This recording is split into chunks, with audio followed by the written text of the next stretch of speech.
Space stocks are getting hit today, but I think a lot of investors, they may be looking at this move in the wrong way. You see, it's a really big time to be watching the SpaceX IPO, and there's a lot of major attention flowing into the space sector.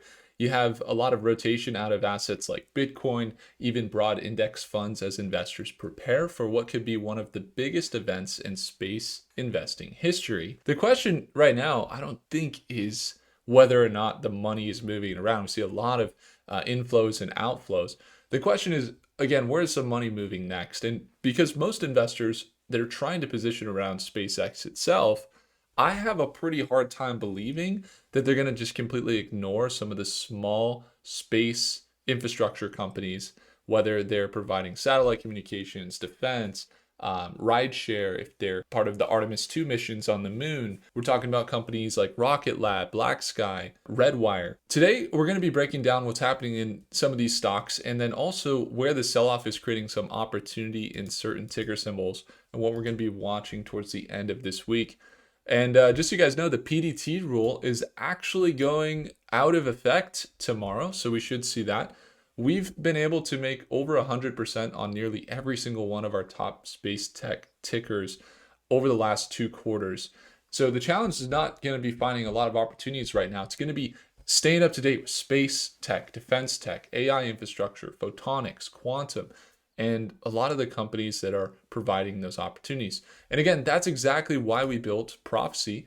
It's my primary tool for tracking these markets. It wouldn't have been possible for me to make the returns that we've made without being able to use a software like Prophecy. If you want to go get it, it's in the 3rd link below. And if you want to watch my daily live trading sessions, it's in the 2nd link in the description. If you'd like me to work with you one-on-one to help you with your structured short-term trades as well as your long-term investments in the frontier markets, it's going to be the 1st link in the description below. So let's take a look at some of the opportunities here. So we see Rocket Lab break that previous resistance, sell down from 156 now down to about $110 a share.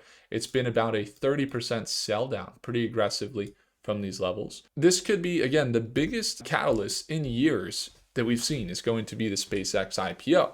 So some of the companies to watch right now have pulled back to previous resistance levels. So every time, just for reference, that, for example, Rocket Lab has had big surges where it's broke out until new resistance levels, that previous resistance has acted as a support level.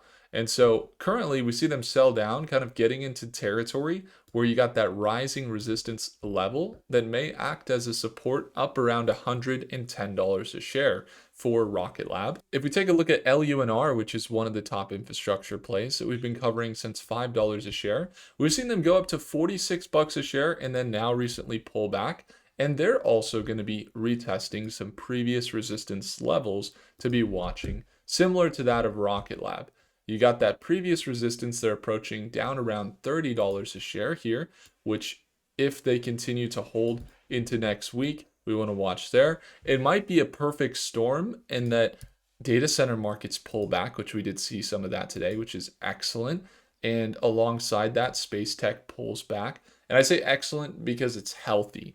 Essentially, if we were just going straight up until IPO, it would definitely make us feel, as if IPO is going to come out, and in order to carry that momentum, it would just have to be, monumental. But for us to see some of the markets pull back, even bounce, find a little bit of a bottom here after hours, after the slide that they went through today, kind of positions to say, okay, we're still in these consistent uptrends. For example, LUNR, you could take a look at the rising support level, the rising resistance level. You can see that consistent trend where we are finding a little bit of a support today, where potentially you find that trend continues, and some of the space tech market companies, if we see more momentum with the SpaceX IPO, these pullbacks actually present, for example, 40% recovery continuations on LUNR.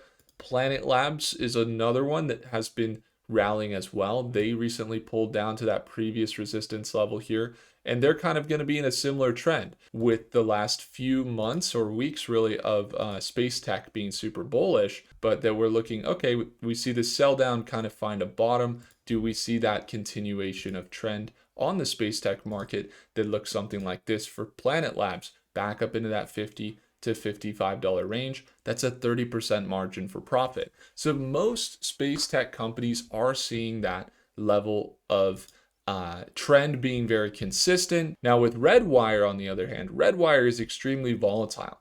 We started covering this stock around $5-6 a share. We've seen it go up to 26. We have positions that we've heavily been focused on around $4 and $5 a share.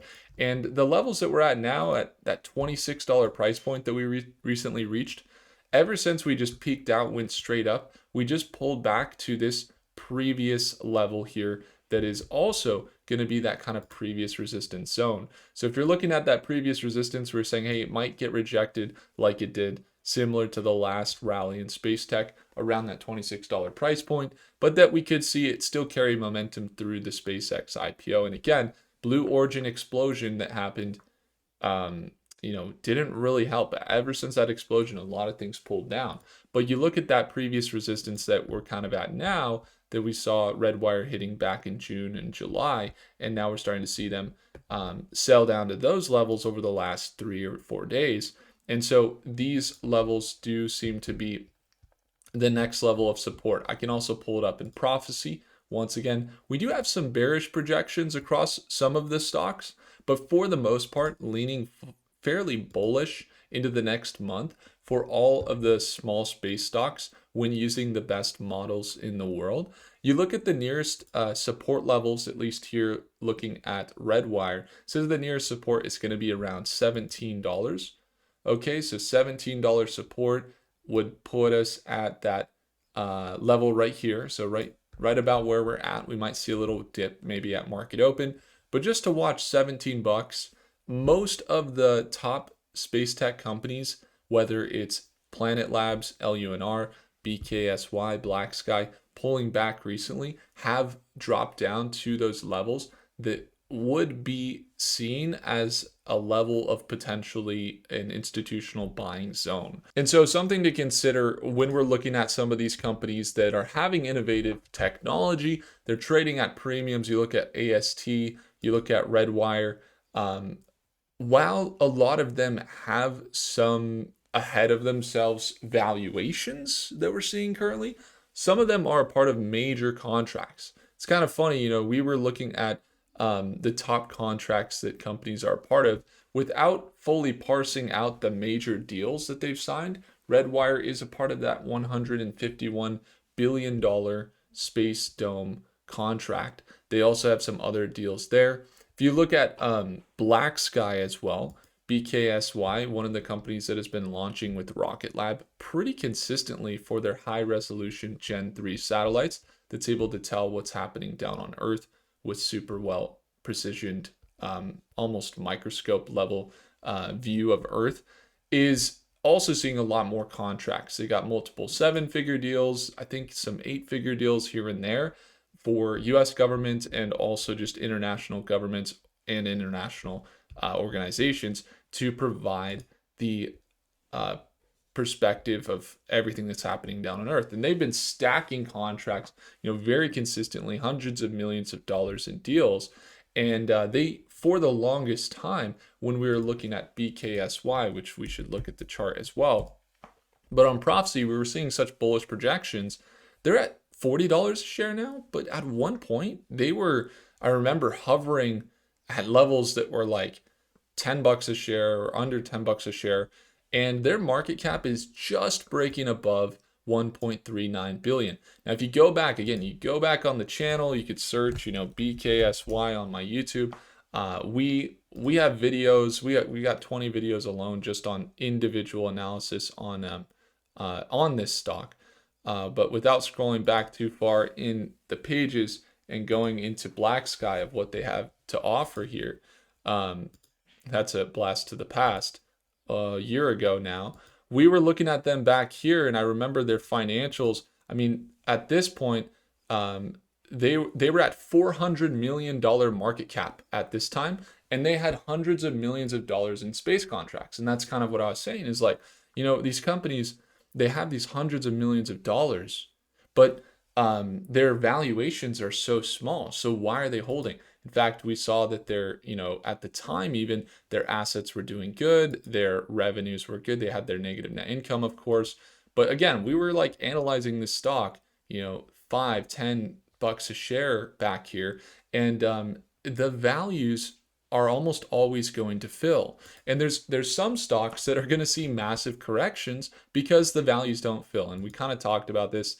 It was the number one company that I think I even projected here. Look at that. I was projecting this negative sell down here on this with SPCE, where it's like, yeah, you'd like to see a company continue straight up during the space tech market, but if they have a valuation that is just like insanely high while their revenue is just like non-existent, and they don't have a lot of assets, or even in some cases more liabilities than their assets, which I really don't want to touch those, then you got to stay away from them. Because if you don't, you're going to get caught in a position where if there's pullbacks like there were the past 3 or 4 days, the pullbacks will be significant, like this type of pullback that was basically in a matter of days, 60% sell down. That's, you don't want to see a 60% sell down. So if you look at, for example, a company like Black Sky, or like Rocket Lab has been at a premium, so we're expecting some pullbacks. But you look at Redwire, for example, they're at this level now where their market cap, they must be up. I would imagine they're over $1 billion or $2 billion in market cap. Let's kind of see where they're at. RDW was one we started covering well below $1 billion. They're now at 3.7 billion. Okay, so $3.7 billion market cap. With that being said, they got over $1 billion in equity. Their liabilities are lowering. They're going down quarter over quarter. Their income is drastically increasing year over year, and their income statement, even quarterly, you could see has been now jumping up to record levels of over $100 million per quarter. So for them to be in that three, and we kind of said they should stabilize around $3 to $4 billion market cap. They're at 3.7, but they might continue again with the SpaceX rallies to those $25 levels, or even if we see things get really bullish, a lot of these companies still have a lot of room to run. And that's why they're on our list, right? We just got to be careful of getting in, like LUNR, solid. Planet Labs, solid. Black Sky, solid. Redwire, solid. AMD, of course, solid. Rocket Lab, solid. There's some other ones that kind of get mixed into the picture where they start trading at these premiums. Not that what they're doing isn't really cool.